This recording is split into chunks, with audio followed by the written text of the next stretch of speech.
اس میں کوئی دو رائے نہیں کہ حکومت کے اوپر دباؤ ہے، اور دباؤ میں دن بہ دن اضافہ بھی ہو رہا ہے۔ جو عالمی سطح سے آوازیں آ رہی ہیں، اب اگین برطانوی پارلیمنٹ میں بھی 15 جنوری کو ایک ہیئرنگ ہونی ہے۔ زلفی بخاری صاحب نے بھی اس حوالے سے ٹویٹ کیا ہوا ہے، اور زلفی بخاری صاحب نے اپنی ٹویٹ کے اندر مختلف جو اراکین پارلیمنٹ ہیں برطانیہ کے، ان کو ٹیگ کیا ہوا ہے، یہ لوگ بھی وہاں پہ آئیں گے۔ اور اس کے علاوہ انہوں نے عام پاکستانیوں کو بھی کہا ہے کہ آپ کے جو لوکل ایم پی ہیں، آپ کا جو لوکل ممبر پارلیمنٹ ہے، آپ اس کو بھی کہیں کہ اس ہیئرنگ کے اندر وہ آئیں، سنیں کہ پاکستان میں کیا ہو رہا ہے۔ یہ غالباً وہاں پہ جو ایک کمیٹی روم ہے، وہاں پہ یہ ہیئرنگ ہوگی، وہاں پہ یہ چیز ہوگی، جس سے زلفی بخاری صاحب بھی خطاب کریں گے، وہ بتائیں گے کہ پاکستان میں کیا ہو رہا ہے۔ یہ ایک پریکٹس ہے، وہاں پہ مختلف ممالک سے لوگ آتے ہیں، اور جو اراکین اسمبلی ہیں وہ ان کو وہاں پہ ہوسٹ کرتے ہیں، کوئی نہ کوئی ان کا ہوسٹ ہوتا ہے جو اس روم کو بک کرتا ہے، اس میں بات چیت ہوتی ہے۔ ماضی میں ہم دیکھتے رہے وینزویلا سے، بحرین سے، مختلف جگہوں سے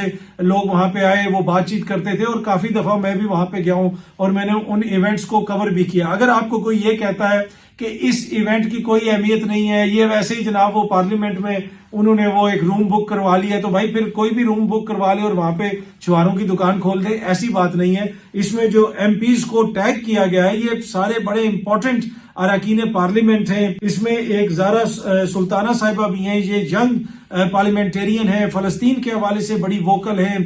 نسل پرستی کے حوالے سے بڑی ووکل ہیں، اور ان کو یوتھ بڑے شوق سے سنتی ہے، بڑے غور سے سنتی ہے۔ یہ ایمرجنگ ایک سٹار ہیں برطانوی پولیٹکس کی۔ اس کے علاوہ دیگر کم جانسن وہ ہیں، اور بھی کافی اس میں زلفی بخاری صاحب نے ٹیگ کیا ہوا، اور اس کے علاوہ بھی ہو سکتا ہے کہ وہاں پہ دیگر بھی اراکین پارلیمنٹ آئیں۔ تو یہ ایک بڑا اور امپورٹنٹ ایونٹ ہے، اور اس ایونٹ کا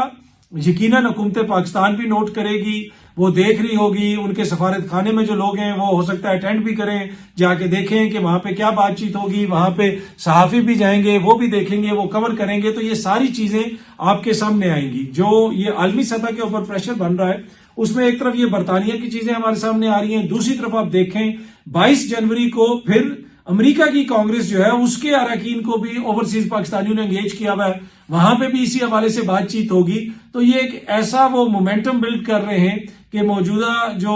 وہاں پہ گورنمنٹس ہیں ان کے اندر یہ اویئرنس پیدا کی جائے کہ پاکستان کے اندر کیا ہو رہا ہے، یا تحریک انصاف کا کیا بیانیہ ہے، یا تحریک انصاف کیا الزامات لگاتی ہے، اور ان ساری چیزوں کا دباؤ پڑ رہا ہے حکومت وقت کے اوپر پاکستان کے اندر۔ اچھا جی، ایک اور خبر بھی آپ سے شیئر کرنی ہے۔ آج وزیر اعظم صاحب نے خطاب کرتے ہوئے بتایا کہ پاکستان میں، یہ سامنے آپ دیکھ سکتے ہیں ڈان کی خبر ہے، اور اس خبر کے مطابق پاکستان میں 2 کروڑ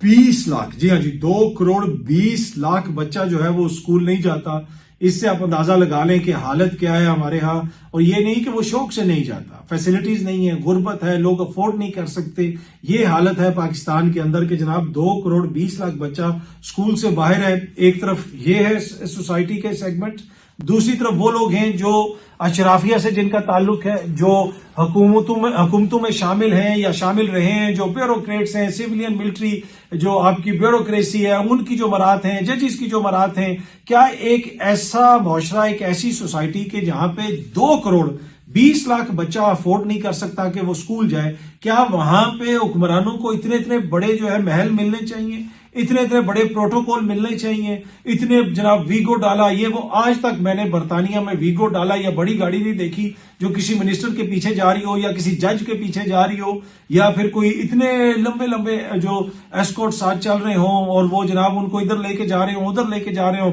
یہ چیز بھی فری، وہ چیز بھی فری، ڈی سی صاحب کا 100 کنال پہ بنگلہ۔ کیا کوئی بھی مہذب معاشرہ اس کو برداشت کر سکتا ہے کہ جس ملک کے اندر 2 کروڑ 20 لاکھ بچہ اسکول نہیں جا سکتا، جس ملک کے اندر 40% سے زیادہ بچہ سٹنٹڈ گروتھ کا شکار ہے، یا پھر غذائی قلت کا شکار ہے، یعنی اس کو مناسب خوراک بھی نہیں ملتی، اور ان کے حکمران ایسے یاشیاں کریں، یہاں پہ بڑے ان کے جناب وہ آفیسز ہوں، بڑے ان کے پروٹوکول ہوں، مرات ہوں، کیا یہ اس چیز کی اجازت دی جا سکتی ہے؟ میں پہلے بھی کہتا ہوں، یہ جو پروٹوکول کی گاڑیاں ہوتی ہیں، یہ جو سرکاری جہاز ہوتے ہیں جن میں بیٹھ کے لوگ کبھی چائنا جاتے ہیں، اور کبھی سوئٹزرلینڈ جاتے ہیں، کبھی لندن جاتے ہیں، کبھی امریکہ جاتے ہیں، ان ساری چیزوں کے اندر پیٹرول یا ڈیزل نہیں جلتا، ان کے اندر آپ کے بچوں کا، پاکستان کے بچوں کا خون جلتا ہے۔ تو یہ حالات ہے جناب۔ ایک طرف زمینی حقائق کیا ہیں آپ یہ دیکھیں، اور ہمارے حکمرانوں کی آپ ڈریسنگ دیکھیں۔ اب یہ جناب بڑے بڑے لاکھوں کے بیگ اٹھائے ہوئے, لاکھوں کے جوتے پہنے ہوئے, لاکھوں کی گھڑیاں پہنی ہوئی, ڈیزائنر کپڑے پہنے ہوئے. کوئی شرم بھی نہیں آتی ہم لوگوں کو کہ جس ملک میں 2.20 کروڑ بچہ اسکول جانا افورڈ نہیں کر سکتا, اس ملک کے حکمران ڈیزائنر کپڑے پہن کے پھریں, اس ملک کے حکمران جو ہیں وہ لاکھوں کے بیگ اٹھا کے پھریں. اس سے آپ اندازہ لگائیں کہ ان کا عام لوگوں سے کتنا تعلق ہے, یا عام لوگوں کے جو مسائل ہیں ان کا ان کو کتنا ادراک ہے. اگر آپ حل نہیں کر سکتے تو کم از کم تھوڑی سی ایمپتھی شو کریں, تھوڑی سی سمپتھی شو کریں, تھوڑی سی اس میں آپ کچھ تو شو کریں کہ جناب ہم کم از کم آپ کے زخموں کے اوپر نمک نہیں لگائیں گے. میں نے پہلے بھی آپ کو ایک تصویر دکھائی تھی پرینکا گاندھی کی, جب وہ پارلیمنٹ میں منتخب ہوئی تو ایک عام کپڑے کا, عام سا کپڑا, اس کا سلا ہوا بیگ لے کے وہ پارلیمنٹ میں گئی اور اس کے اوپر لکھا ہوا تھا فلسطین. وہاں پہ جا کے انہوں نے اپنی مائنورٹیز کی بات کی.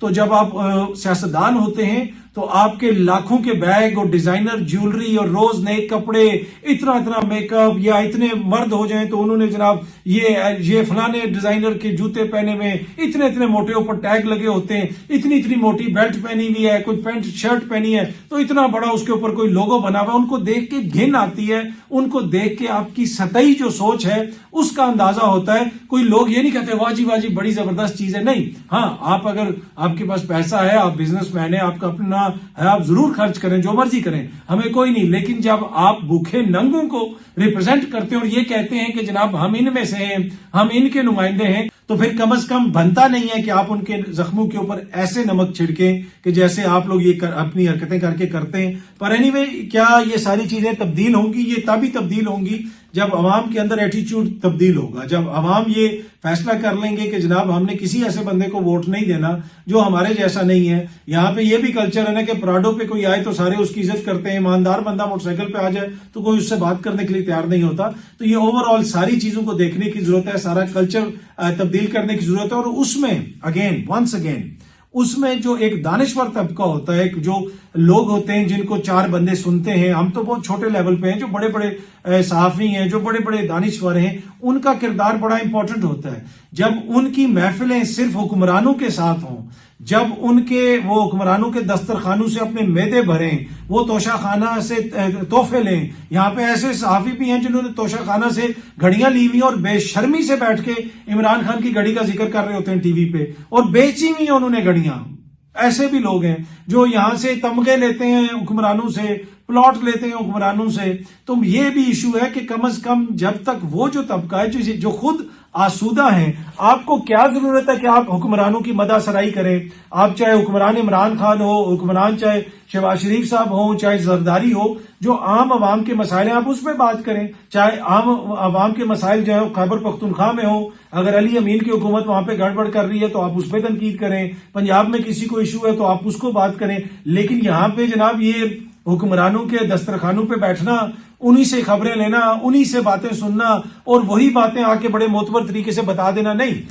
یہ مسئلہ تبھی حل ہوگا کہ جب ہم عام بندے کی بات کریں گے اور عام بندے کے جو مسائل ہیں ان کو اجاگر کریں گے. ہاں, جو بندہ روز کی اس دوڑ کے اندر شامل ہوا ہو, جس کو اگلے وقت کی روٹی کا نہ پتا ہو, جس کو یہ نہ پتا ہو کہ خدا نہ خواستہ میرا کوئی فیملی ممبر بیمار ہو جائے گا تو میں اس کا خرچہ کس طرح اٹھاؤں گا, اس سے آپ یہ توقع نہیں کر سکتے کہ وہ بڑی دانشوری کرے گا, بیٹھے گا, سوچے گا, مسائل حل کرے گا. لیکن وہ جو آسودہ لوگ ہیں جن کو رزق بھی اللہ نے دیا ہوا ہے, سب کچھ دیا ہوا ہے, عزت بھی دی ہوئی ہے, یہ ان کا کام ہے. معاشروں کے اندر وہ کردار ہوتے ہیں, وہ لوگ ہوتے ہیں جو معاشروں کو بدلتے ہیں.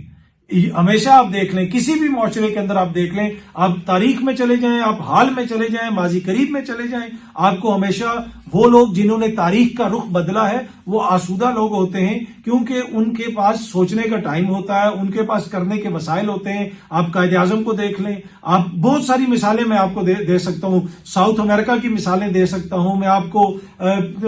افریقہ کی مثالیں دے سکتا ہوں, بہت ساری مثالیں یہاں پہ میں آپ کو بتا سکتا ہوں. لیکن کہنے کا مقصد یہ ہے کہ ہمارا المیہ یہ ہے کہ وہ جو دانشور ہیں, وہ جو اس طرح کے لوگ ہیں جنہوں نے ان چیزوں کو ہائی لائٹ کرنا ہے, یہ تو انہی حکمرانوں کے غلام بنے ہوئے ہیں, انہی کے مدح سرا بنے ہوئے ہیں اور ان کو واہ واہ واہ کرتے رہتے ہیں, چاہے وہ حکمران پی ٹی آئی کے ہوں, چاہے وہ حکمران نون لیگ کے ہوں, چاہے وہ پیپلز پارٹی کے ہوں. تو بھائی حکمرانوں کے آگے بچھنے کے بجائے جو آپ کا اصل کام ہے, جو عوام کے اصل مسائل ہیں, ان کے اوپر بات کریں اور حکمرانوں کو آئینہ دکھائیں. بہت جلدی آپ سب دوستوں سے دوبارہ ملاقات ہوگی. Thank you very much.